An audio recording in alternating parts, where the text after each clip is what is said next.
দলের যদি শৃঙ্খলা ভঙ্গ করি দল যা শাস্তি দেবে সেই জন্য যা সিদ্ধান্ত নেবে সেটা মেনে নেবে। অপূর্ব সরকারের সঙ্গে দিব্যেন্দু অধিকারীর সম্পর্ক আছে?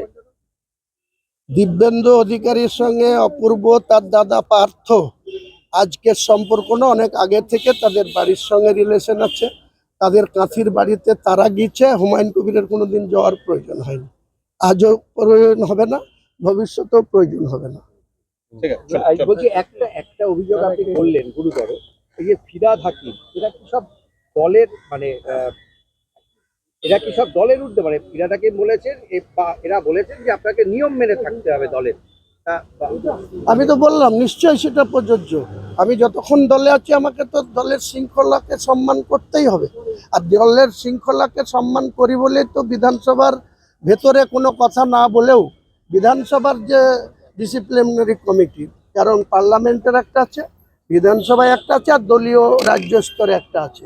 তা আমাকে দুবার শোকজ তো আমাকে বিধানসভার ডিসিপ্লিনারি কমিটি করেছে। তা আমি বিধানসভার অনিল দে কোন ফাউলটা করেছি বা কোন শৃঙ্খলা ভঙ্গটা করেছি তার চিঠিতে তো এক লাইনও লেখা নাই, তাহলে আমি আবার কি বলবো? বলছি একটা কথা আপনি বলছিলেন না যে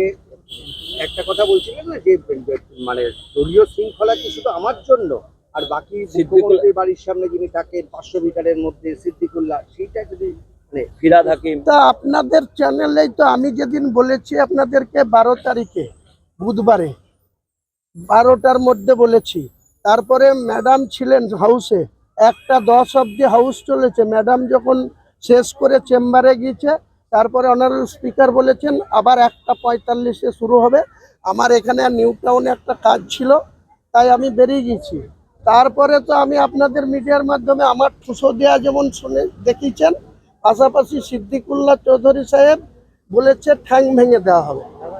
আবার পরে শওকত মোল্লা বলেছে তাকে বাড়িতে গিয়ে কিছু করে আসা হবে, বলেছে কিনা আপনাদের বিভিন্ন চ্যানেলে আমি দেখছিলাম। তাহলে সিদ্দিকুল্লাহ চৌধুরী বা শওকত মোল্লা বা ববি হাকিম বা কল্যাণ ব্যানার্জি, তাদের জন্য কোনো শোকজ 6 মাসের মধ্যে 2বার শোকজ হয়েছে। আমি বিচলিতও নই, চিন্তিতও নই, কোনো টেনশনও আমার নেই, এটুকু বলে দিলাম। আপনার কোনো ভয় নেই? আবার বারবার চৌধুরীর হাল হবে শুভেন্দু অধিকারী যদি মুর্শিদাবাদে যায়?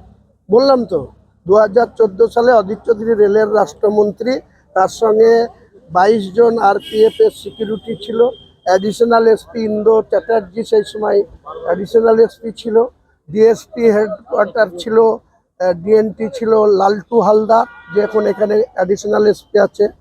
এরকম করে তাবড় গৌতম রায় সিআই ছিল, আর 4টে থানার অফিসার ছিল, পুলিশ লাইনের প্রচুর অফিসার ছিল। একটা হুমায়ুন কবির তার লোক বল নিয়ে অধীর চৌধুরীকে 2.5 ঘন্টা দুপুর 12টা থেকে 2:30টার পরে, তাও আবার মুখ্যমন্ত্রীর হস্তক্ষেপে ছেড়েছি, কোনো কারো কথাই ছাড়িনি। আচ্ছা, বলছি আরেকটা লাস্ট, সেটা যে শান্তনু মহারাজ, যে তার যে ঠিক হচ্ছে সেটা আপনার এলাকায় বেলডাঙ্গাতে, কার্তিক মহারাজ, এই কার্তিক মহারাজ, তার তো বেলডাঙ্গাতেই মূল জায়গা।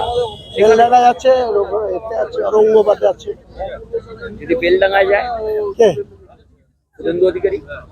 হেলিকপ্টারে যাবে, যে ওদের ছাদে নামবে, তাহলে আটকাতে পারবো না। হেলিকপ্টারে গিয়ে ওখানে ল্যান্ড করতে বলবেন, ওই ভারত সেবাশ্রমের অনেক জায়গা আছে, হেলিকপ্টারে গিয়ে ওখানে নামবে, আর বাই রোড গেলে রুকবো। বাংলা খবর, আপনার রাজনীতি, আপনার আওয়াজ।